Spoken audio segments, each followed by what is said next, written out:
Welcome to the One Star Weakfoot Show, your one-stop shop for player reviews, starring your host, One Star Weakfoot, and our review specialist, One Star Weakfoot. Good evening and welcome to the One Star Weakfoot Show, your one-stop shop for player reviews. I'm going to be your host today, One Star Weakfoot, and it makes me feel so great to see you guys back on the channel. I hope everybody at home is doing okay, is staying safe with the quarantine in most places, and yeah, as you guys know, as you guys can tell from the thumbnail, the focus for today is gonna be a Foot birthday player, and when they dropped the Foot birthday team 2, there were a couple players that caught my eye. There was the Pogba.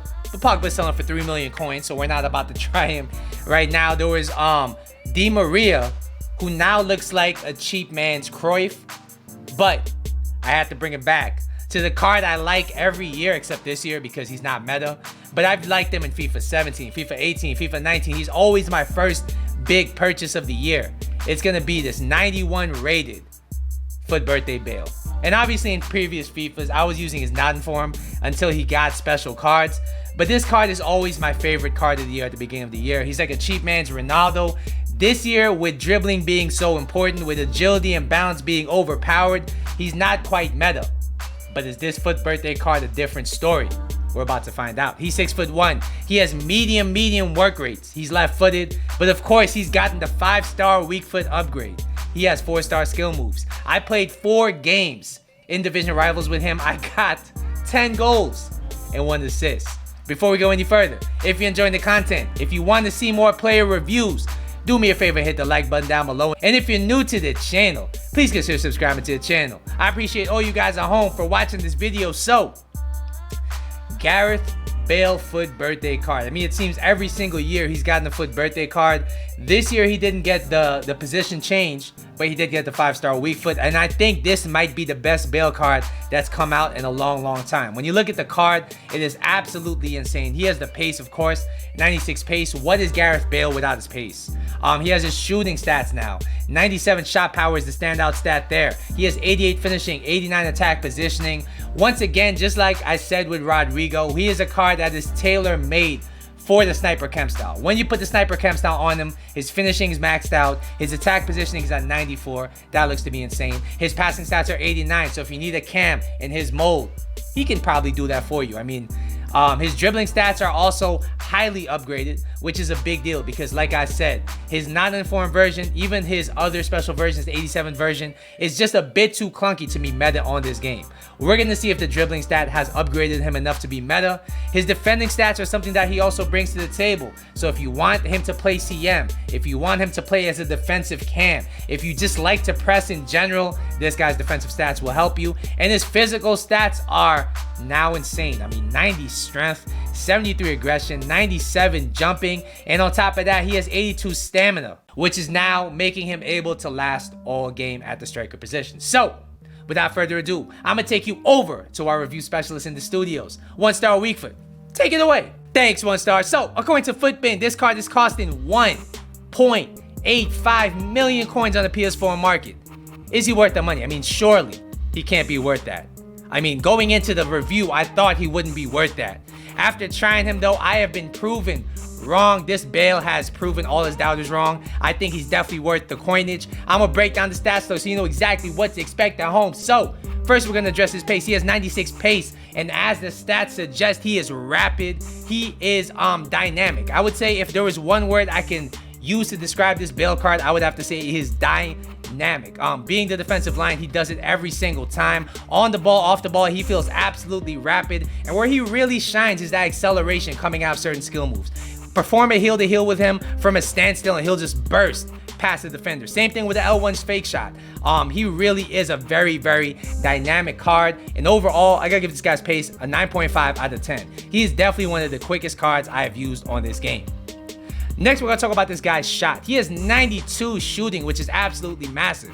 His finishing stat is 88. That did get boosted to 99 with a sniper chems down. As you can tell by the gold tally, his shot was absolutely insane. And I know he doesn't have that top tier finishing stat, but he does have a few things in his favor. Number one, he has 97 shot power. That means that when he shoots it on target, that thing's gonna have so much power that the keeper's gonna have a hard time saving it. The crazy thing about him is that he scored 10 goals in 4 games, and I hit the post multiple times in each of these games. So he could have easily had 12, 13, even 14 goals in these 4 games. He was just a very prolific card overall. A lot of that had to do with shot power, his finishing. He also has the outside the foot shot trait, which is something I forgot to mention earlier. So when you activate that trait with the 97 shot power, I mean, sayonara, that thing's gonna hit the back of the net. He has 89 attack positioning. That got boosted to 94 with the sniper chems down in game. He's one of those quick players that is just very hard to contain. He's like Lozano, he's like Rodrigo, where they have insane pace and insane attack positioning. The defense, no matter who they have, was unable to contain him. I mean, I played somebody who had a lone prime icon moments Maldini, and this guy was just running rings around that Maldini. This guy is insane attack positioning wise. He has 95 long shots. If you hit it with either foot outside of the box, from the right angle, from a finesse angle, I think he's gonna hit the back of the net more times than not. Overall, this guy's shooting is a 9.25 out of 10. He definitely has a top end finish. He definitely has top end shot power, definitely has top end positioning, and he's just a very hard card to defend overall.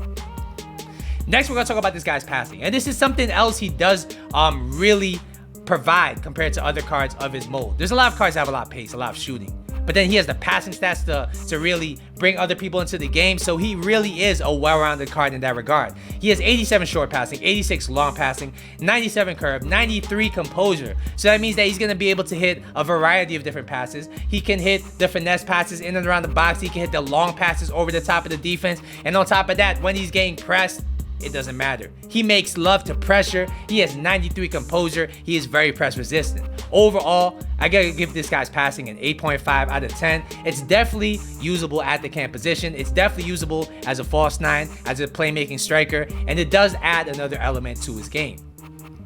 Next, we're gonna talk about this guy's dribbling, and this was the make or break stat here to decide whether he's worth 1.8 million. Because if he's clunky in any way, shape, or form, then he's not gonna be worth the money, is he? But I would say in game, I think his dribbling is much improved. I used his 9 in form multiple times this year. In multiple stages of the game, I just found him to be very clunky on the ball. I didn't really like how he felt on the ball, and that's why I didn't think he was worth the money at the time. Now, with this upgrade, he definitely feels very smooth. And what I mean by that is that his L1 dribbling, his strafe dribbling is just very nice. He's very snappy with it. He's able to control the ball very nice. And his ball control is 92, which was boosted to 97 with a chem style. You definitely feel it. I mean, I was performing flicks around people like he had 5-star skills, like he had the flair trait, like he was Neymar. I mean, he had the ball, or his command of the ball was just insane. I really enjoyed that aspect of the card. That being said, because he's above 6 feet tall, when it comes to turning into delayed gameplay, he's not gonna have the small turning radius that the shorter players of this game has. But for somebody 6'1", for somebody who has everything else that he's providing, I think his dribbling is very nice. And overall, I could give his dribbling an 8.75 out of 10. It's pretty much as good as I expected to get for somebody this height. Finally, we'll be talking about this guy's physical, and this is what put him over the edge. This is what made him, in my opinion, worth the 1.8 million. This is what makes him so hard to defend, because he has the pace, right? He has the shooting, he has the passing ability, he can dribble his way out of trouble, and now he has so much physical with a 90 strength, with the 82 stamina, with a 73 aggression, that defenders just bounce off him. So even if they dispossess him, he's gonna bounce right back with his decent aggression, get that ball right back, and then once they try to tackle him again, they're gonna bounce off him. I mean, this guy is so strong when it comes to the shielding. He created so many chances with me just off his attack positioning, his pace, his physical. He's just so hard to defend. He just creates so much havoc in the box with his pure presence alone, and a lot of that is due to his physical. He has 82 stamina at the striker position. He will last all game. His 97 jumping was also very noticeable. I mean, I did score a header off a corner with him where he just beat every single person in that box. Overall, his physical is a 9 out of 10. Alright guys, so what is the final verdict on this card? I think this card is one of the most dynamic, hard to defend players I've used on this game. I mean, he just has the total package. He has the pace to get in behind. He has the shooting from either foot to keep the opposition honest. He can pass. He can dribble. And now with his added strength bonus, I mean, everybody's just bouncing off him. Everybody is getting shielded by him. I mean, he created so many opportunities just off his physical strength alone. I mean, he's just a very, very hard card to contain. If your opponent has his Bale card, I would say good luck, because he's gonna probably score at least 1 or 2 on you. Overall, I gotta give this guy's card a 9.5 out of 10. It was better than expected. I do think he's one of the best attacking players on this game at the moment. All right, guys, so that's going to be my FUT birthday Bale review. Hopefully you guys at home enjoyed it. Once again, don't forget to like and subscribe. I'll see you guys in the next video, but until then, deuces.